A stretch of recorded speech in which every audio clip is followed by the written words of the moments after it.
अब अगले दिन आगे बढ़ रहे हैं, सीधे श्री भगवान भरद्वाज महर्षि के आश्रम में पहुंचते हैं, प्रयागराज के आसपास। वहां पहुंचने पर भरद्वाज जी बोलते हैं, मैंने सुन लिया है राम, श्रुतम तव मया चैव विवासनम कारणम, बिना कारण तुमको राज्य से निकाल दिया गया है, मैंने ये सारा सुन लिया है। ये भी तो जंगल ही राम, यहीं रह जाओ, वनवास ही न दिया है, यहीं रह जाओ, इसी आश्रम में रह जाओ। तो भगवान बोलते हैं ना, माम चापि वैदेहींच माम च प्रेक्षको जनः आगमिष्यति, बहुत सारे जनता यहाँ आने लग जाएंगी, भीड़ हो जाएगा यहाँ, ये जंगल कम नगर ज्यादा हो जाएगा, मैं यहाँ नहीं रहूंगा, मैं जाऊंगा यहाँ से। आप ही कृपा करके बताइए जहां पर वैदेही का चित्त रमे, लक्ष्मण को भी सुख होवे, ऐसा कोई जगह बताइए जहां जाके हम रह सकते हैं। वो बोलते हैं भरद्वाज ऋषि, इहवा वनवासाय वस राम मया सह, मेरे साथ रुक जाओ राम, मैं तो निवेदन कर ही रहा हूं। यदि तुम्हारी इच्छा यहाँ रुकने की नहीं है तो यहाँ से थोड़ी दूर में चित्रकूट नाम का पर्वत है, दशक्रोश इतस्तातः, 10 कोस है यहाँ से बोल रहे हैं। अब क्रोश माने कितना होता है आप लोग नाप लीजिए, प्रयागराज से लेकर चित्रकूट कितना दूर है। वाल्मीकि भगवान बोल रहे हैं भरद्वाज जी के मुख से दशक्रोश, 10 कोस है यहाँ से।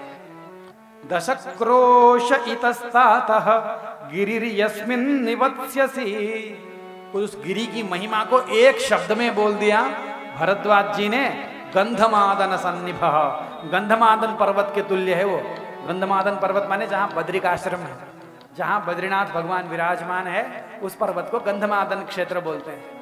तो वहीं वो देवभूमि जैसा परम पवित्र है, अलकनंदा के द्वारा परम पवित्र देवताओं के विचरण भूमि, महामंत्रों के प्रकट होने की भूमि, वैराग्य का साक्षात भूमि, जहां उर्वशी भी भगवान को विचलित नहीं कर पाई, भगवान ने स्वयं उर्वशी को प्रकट कर दिया था। जहां आज भी भगवान समस्त भारत के लोगों के योगक्षेम के लिए तपस्या करके विराजमान है, उस गंधमादन की जो महिमा है, चित्रकूट पर्वत की वही महिमा है। जाके चित्रकूट में जाके विराजमान, वहीं विराजमान भैया।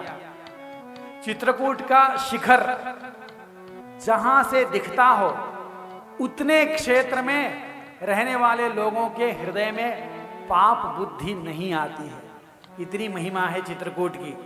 कल्याणानि समाधत्ते न पापे कुरुते मनः, पाप में मन नहीं लगता है। तो चित्रकूट की महिमा को बताते हुए भगवान चित्रकूट में जाने के लिए भगवान को कहते हैं भरद्वाज जी। लक्ष्मण जी के साथ भगवान चलने लगे, बीच में यमुना जी आई, यमुना जी के पास में भगवान बैठ गए हैं, सीता जी भी बैठ गई हैं। कैसे पार किया जाए यमुना जी को, कैसे चला जाए? अब यमुना पार करके जाना है चित्रकूट की ओर। तो भगवान और सीता जी कुछ बातें कर ही रहे थे, आधे घंटे के अंदर तो एक नौका, चौकोन नौका रेडी, उसमें नौका के चारों ओर खंबे हैं, खंबों को पुष्पमाला से घेर करके सजाया गया है, नौका के ऊपर वितान भी लगाया गया है, चंदवा, उसमें जंगली पुष्पों से, जंगली पत्थरों के द्वारा बहुत बड़ा सुंदर वितान चंदवा लगाया गया है, अति सुंदर सजाया है, कैंकर्य में रुचि। सामान्य नौका तैयार कर देते लक्ष्मण जी, ना ना ना, सामान्य नौका नहीं, हमारे प्रभु के लिए है। तो इसको सेवा रुचि बोला जाता है। सेवा अलग चीज है, सेवा बुद्धि अलग चीज है, सेवा रुचि अलग चीज है। सेवा बुद्धि माने सेवा करनी चाहिए, हो काम हो जाना चाहिए, बस ये सेवा बुद्धि। सेवा रुचि में कितना भी करो मन नहीं भरता। लक्ष्मण जी नौका बना देते, काठ का बांस ले आकर के हो जाता ना, एक सपाट नौका नहीं बनाया उन्होंने, घर जैसा बना दिया उसको। क्या बोलते हैं, बोट हाउस बोलते नहीं, ऐसा बना दिया, इतना सुंदर। लेकिन जब वहां पहुंचते हैं तो राम भगवान को परम आश्चर्य होता है, अरे लक्ष्मण, तू और मैं एक ही स्कूल में पढ़े, एक ही क्लास में पढ़े, जो जो वशिष्ठ भगवान में तुझे पढ़ाया है वो मुझे भी पढ़ाया है। तेरे और मेरे मार्क्स एक जैसे ही रहे। तू कभी मुझसे आगे नहीं गया, मैं भी तुझसे आगे नहीं गया। तो मुझे आता नहीं है नौका बनाना, तूने कहां सीख लिया बोल? इतनी सुंदर नौका निर्माण की कला तूने सीखी कहां? भगवान ने पूछा लक्ष्मण जी से। तो लक्ष्मण जी बोले, भैया ऐसी कोई बड़ी बात नहीं है। कल रात जब गुह के यहाँ आप आराम कर रहे थे, आप और जानकी जी, तो रात को मैंने नौका बनाते हुए लोगों को देख लिया था। मैं सीख लिया उनसे जाकर के, क्या पता जंगल में कहाँ करनी पड़ी सेवा, सीख लिया था, इसलिए मैंने कल सीखा है भैया। देखो ना, अच्छा लगा आपको? बहुत प्रसन्न हूं मैं भैया। लक्ष्मण जी बोल रहे, तेरे कारण इतना प्रसन्न हूं बोल। ये होती है सेवा रुचि, कैंकर्य रुचि। जब सेवा करनी पड़े तभी हम सामग्री जुटाएं, उचित नहीं है। किस दिन कौन सी सेवा जरूरत पड़ेगी स्वामी को क्या पता। आज ही से सभी सामग्री जुटा के रखो, जिस दिन चाहिए उस दिन प्रकट कर देंगे। तो सीख के रखा है उन्होंने। अगले ही दिन सेवा उपस्थित हुई, लक्ष्मण जी ने बना दिया नौका। लेकिन पहली बार बनाया है ना लक्ष्मण जी ने, सीढ़ी रखना भूल गए। नौका के ऊपर सीढ़ी रखना भूल गए।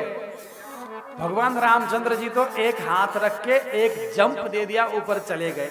लक्ष्मण जी भी चले गए। सीता जी देख रही हैं, कैसे चढ़ूं अब, कैसे जंप मारूं ऊपर, कैसे ऊपर आऊं मैं अब। भगवान राम बोल रहे, दोनों हाथ दे दो मुझे, मैं उठाता हूं। शर्मा रही है, ना ना देवर जी यही ऐसा बोल रही है, वो शर्मा भी रही है। तो लक्ष्मण जी को लगा यहाँ कोई देखने वाला है नहीं, कोई भी नहीं है। स्वयं नीचे उतर करके भाभी को उठा करके रख देते भाई नाव में। क्या इनको इतना भी पता, मैं मुझे सिखाना पड़ेगा भाई को ये भी। तो लक्ष्मण जी को लगा शायद मेरे कारण संकोच कर रहे हैं। तो भैया बोलो उधर किस और नाव को उतारें? मुंह उधर कर लिए, कहां पे नाव को उतारना ठीक रहेगा? देखो भाई देखो, उधर मुड़ गए लक्ष्मण जी। राम जी ने संकेत को समझ लिया, उतर जाते हैं।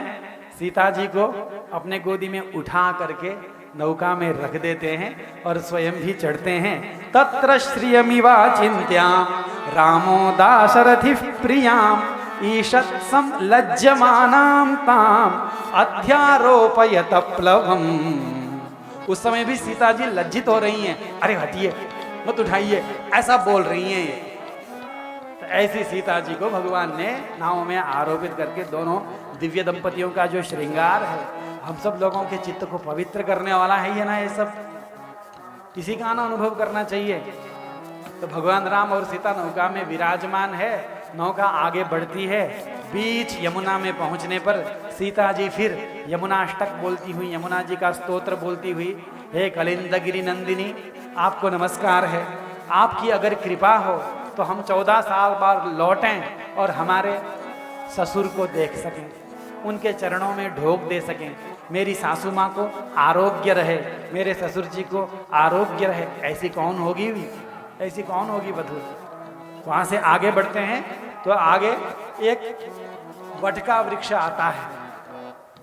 वट के वृक्ष को देखते ही, बताइए, हम लोगों की भारतीय संस्कृति, जो वैदिक संस्कृति, ऋषियों की संस्कृति है, वो इतने साल, लाखों साल, हजारों साल बीत जाने पर भी जस की तस है। इसलिए हम इसको सनातन संस्कृति बोलते हैं। पीपल का पेड़ दिखे, बड़ का पेड़ दिखे तो सधवा स्त्रियां क्या करती हैं? परिक्रमा लगाती हैं ना, ढोक देती हैं ना उन पेड़ों को। सीता जी न्यग्रोध का वृक्ष देखते ही ठहरो प्रभु बोल करके उसको परिक्रमा देती हैं। श्यामं न्यग्रेधमासेदुः शीतलं हरितच्छदं न्यग्रोधं समुपागम्य वैदेही चाभ्यवंदत। उस न्यग्रोध को देखकर, न्यग्रोध माने वट के वृक्ष, उस वट के वृक्ष को देख के वैदेही उसकी वंदना करती हैं। नमस्तेस्तु महावृक्ष पारये में पतिव्रतम। ए वृक्ष नमस्कार है तुमको, मेरे पति इस 14 साल के वनवास के व्रत को पूरा करें और मेरे ससुर जी सत्यसंध बने, ये कृपा करो। वृक्ष से आशीर्वाद ले रही हैं सीता जी।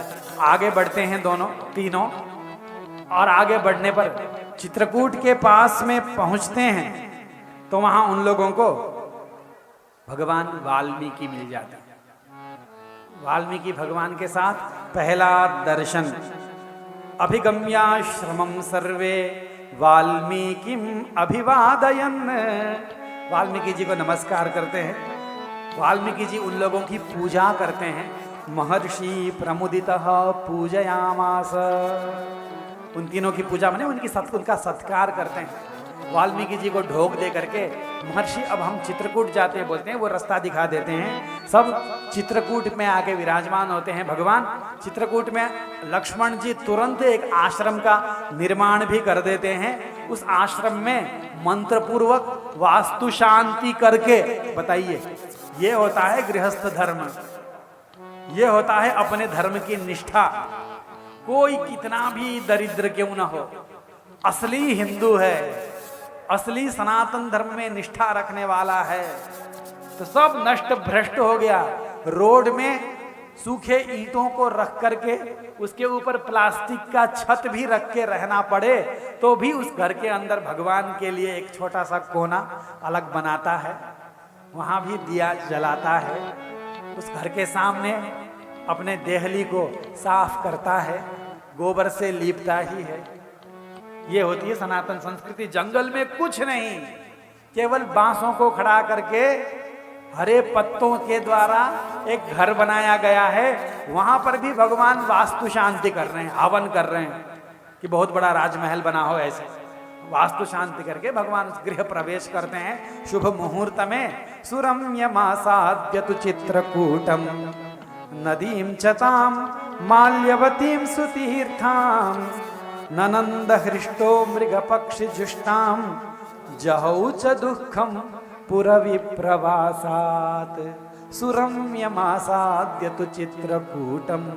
अतिरमणीय चित्रकूट पर्वत को प्राप्त करके माल्यवती नाम के उस सरयू के तुल्य, उस गंगा के समान उस नदी को प्राप्त करके श्री रामचंद्र प्रभु के मन में आज पुर छोड़ने के बाद, अयोध्या को छोड़ने के बाद पहली बार शांति का अनुभव हुआ है। जहौच दुखम, दुख को त्यागा उन्होंने। अयोध्या छूटने से जो उनके मन में दुख था वो दुख उनका आज शांत हुआ। अब इधर वाल्मीकि भगवान हमको सुमंत्र जी के पास ले आते हैं। यहाँ पर कथा को ब्रेक दे करके वाल्मीकि भगवान हमको सुमंत्र जी के पास ले आते हैं। इधर सुमंत्र जी भगवान के नौका में चढ़ने के बाद, अब श्री रामचंद्र प्रभु मुझे छोड़ के चले गए, अब मैं लौट जाता हूं। नहीं गए, नहीं गए, खड़े हैं वहां, देख ही रहे हैं। जब तक नौका दिखाई पड़ रही है देख रहे हैं। नौका से प्रभु उतरे हैं, उतर करके जंगल में प्रवेश किए हैं, ये भी देख रहे हैं सुमंत्र जी। उनको लग रहा है कि प्रभु मुझे बुलाएंगे, सुमंत्रा उस नदी के उस ओर से बुलाएंगे तो मैं यहीं गंगा जी में कूद जाऊंगा, पहुंचूंगा मेरे प्रभु के पास। कैसे नहीं बुलाएंगे, जरूर मुझे बुलाएंगे मेरे प्रभु। राम जी किसी को छोड़ते नहीं हैं, अपने दासों को नहीं छोड़ते हैं, वो मुझे बुलाएंगे, जरूर बुलाएंगे। ऐसा सोच करके यहाँ से ताक रहे हैं कि कब मुझे राम बुलाएं, कब मुझे राम बुलाएं और मैं गंगा जी में कूद पड़ूं, कब मुझे राम बुलाएं।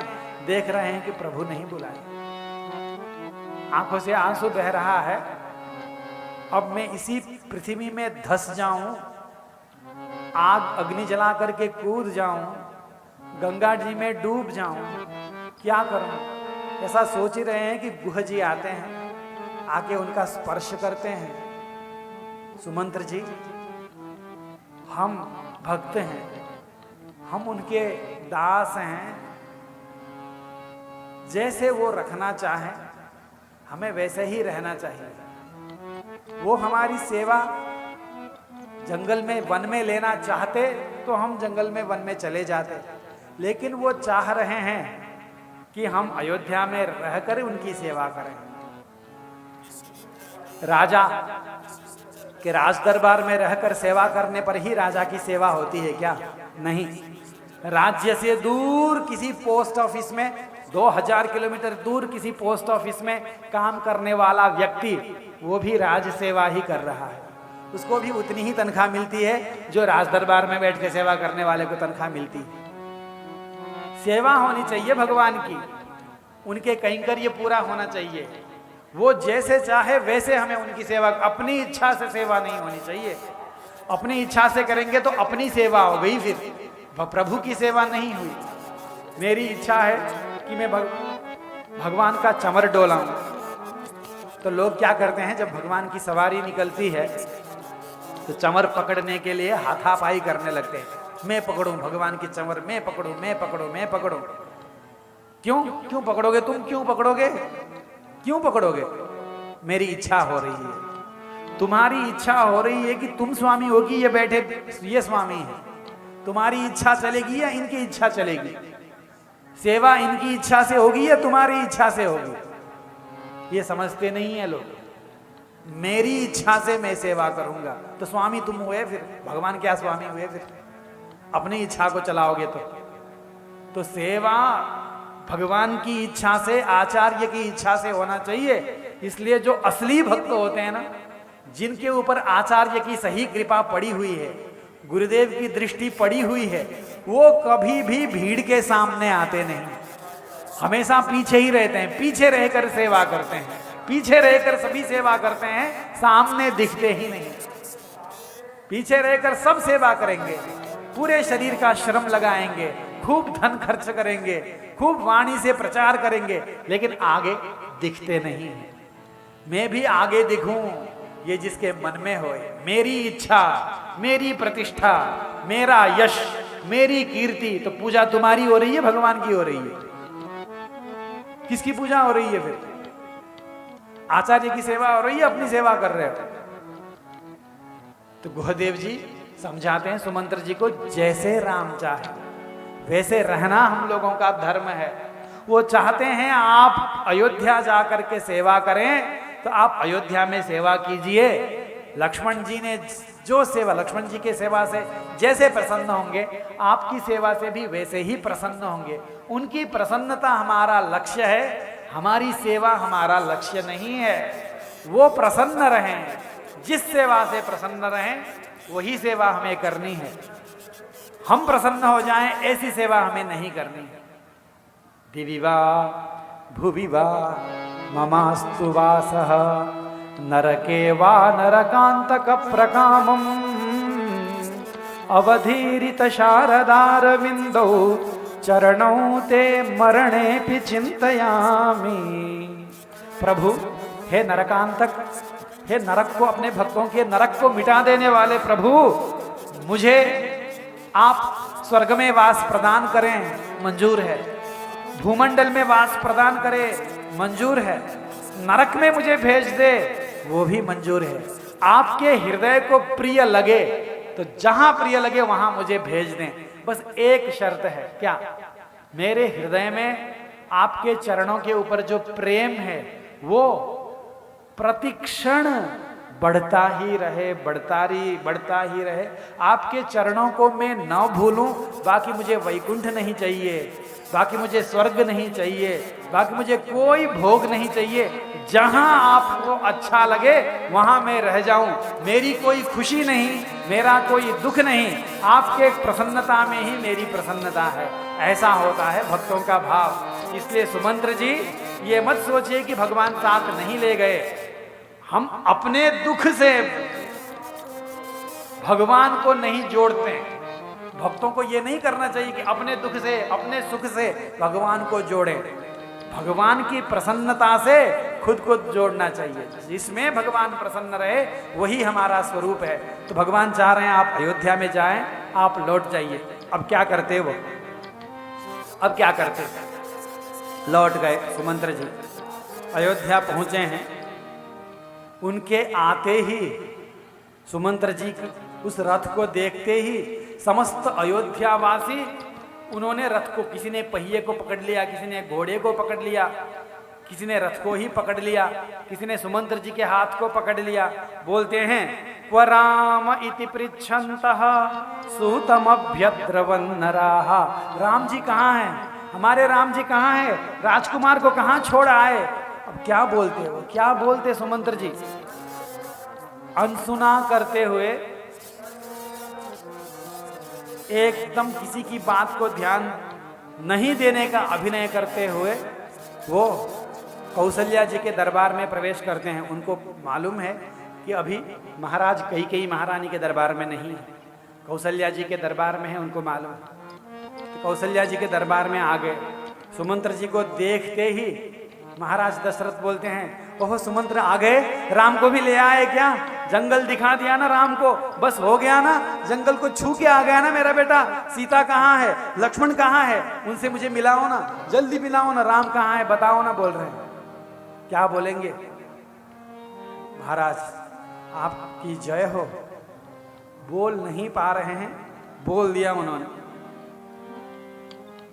राम कैसे यहां से निकले थे आपने देखा ही, रथ पे चढ़े वन जाने के लिए, तो समस्त प्रजाओं ने कैसे उनके रथ को रोका, उनके रथ को कैसे खींचा, समस्त प्रजाओं का प्रेम किस प्रकार राम में है आपने देखा ही, वो सब आपने अपने आंखों से प्रत्यक्ष ही देखा। मैं भगवान को तमसा नदी के तीर में ले गया, वहीं विश्राम करवाया पहली रात, सारी प्रजाएं वहां तक पहुंची। उस समय उन प्रजाओं को आकाश के नीचे भूमि में लेटी हुई देखकर राम जी कहे कि यदि ये दृश्य मेरे पिता देखेंगे तो उनके दिल पे क्या गुजरेगा। अपने प्राणों से भी प्रिय, अपने देवता के स्वरूप मानकर जिन्होंने प्रजाओं की सेवा नहीं आराधना की है, प्रजाओं की पूजा की है, अपनी प्रजाओं को ऐसे नंगे भूमि पर सोते देखेंगे तो उनके हृदय पे क्या गुजरेगा। ना, मेरे साथ इनको ले जाना उचित नहीं है। ऐसा कहकर रात को ही रथ को ले चलने के लिए उन्होंने आदेश दिया। श्रृंगबेर पर पहुंचा मैं महाराज, और जो आपने नहीं देखा वो देख के आया हूं मैं। ऐसा बोलने लगे सुमंत्र जी। क्या देख के आए।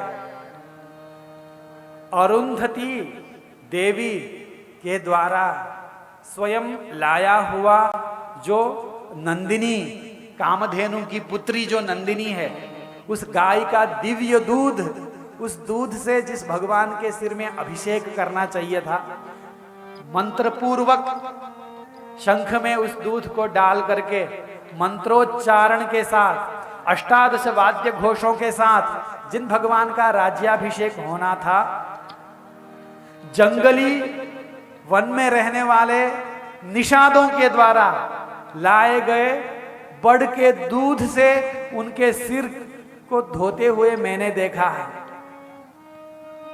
वो दृश्य मैंने देखा है। तो इतना बोलना था, महाराज दशरथ के सारी नाड़ियां शिथिल हो गईं, गिर पड़े वो। उनको कौशल्या माता जी उठाती हैं। कितना धैर्य धारण कर रही हैं कौशल्या जी, वो भी तो सुन रही हैं ये समाचार। महाराज धैर्य रखिए, धैर्य रखिए बोल रही हैं। लेकिन राजा धैर्य कैसे रखें अब, जिस मेरे बच्चे के केश के प्रसाधन के लिए कितना खर्चा होता था, कितने उत्सव मनते थे, केवल उनके केश सौंदर्य को, केश की सेवा के लिए बहुत बड़ी व्यवस्थाएं होती थी। उस केश में मेरे बच्चे ने बड़ के दूध को डाल करके जटा धारण कर लिया। धिक्कार हो मुझे, धिक्कार हो, मैं ये क्यों सुनने के लिए मैं क्यों जिंदा हूं। मेरे बच्चे ने क्या कहा और क्या बोला बताओ ना, क्या बोला राम ने। तो राम अयोध्या की ओर मुड़े, अयोध्या को नमस्कार किया, आपको नमस्कार किया, कौशल्या माता को, कैकेयी माता को, सुमित्रा माता को, और अंतःपुर में जितनी भी नारियां हैं सबको नमस्कार किया उन्होंने। अपने कुलगुरु को नमस्कार किया, समस्त पुरोहितों को नमस्कार किया। राम जी ने और कहा, पिताजी आप बिल्कुल चिंता मत लीजिए, हमारा कुल, ये रघुकुल, कितनी भी बड़ी विपत्ति क्यों ना आए, सत्य से डगमगाता नहीं। इस सत्य निष्ठा को आपने सिद्ध कर दिया पिताजी, मुझे वन भेज करके आपको प्रणाम है। ऐसा उन्होंने प्रणाम किया है आपको। 14 साल के बाद फिर आपके चरणों में ढोक देने का सौभाग्य प्राप्त हो, ऐसा आशीर्वाद दीजिए। ऐसा आशीर्वाद मांगा है राम जी ने आपसे। और लक्ष्मण ने क्या कहा? लक्ष्मण जी ने कहा कि दशरथ मेरा बाप नहीं। ज्यों का त्यों सुना दिया उन्होंने। राम जी के परित्याग में कोई कारण नहीं है, सत्य सिर्फ बहाना है, कोई सत्य नहीं है। किसने देखा था कि उन्होंने वर दिया है? एक सत्य के लिए दूसरे सत्य को छोड़ दिया राजा ने। भरी सभा में कल पुष्य नक्षत्र है, कल राम का जन्मदिन है, उसी दिन राम को राज्याभिषेक दूंगा, ऐसा बोल करके ऑफिशियली साइन करके राज्य का स्टैंप लगा करके पत्र में लिखित रूप में रख करके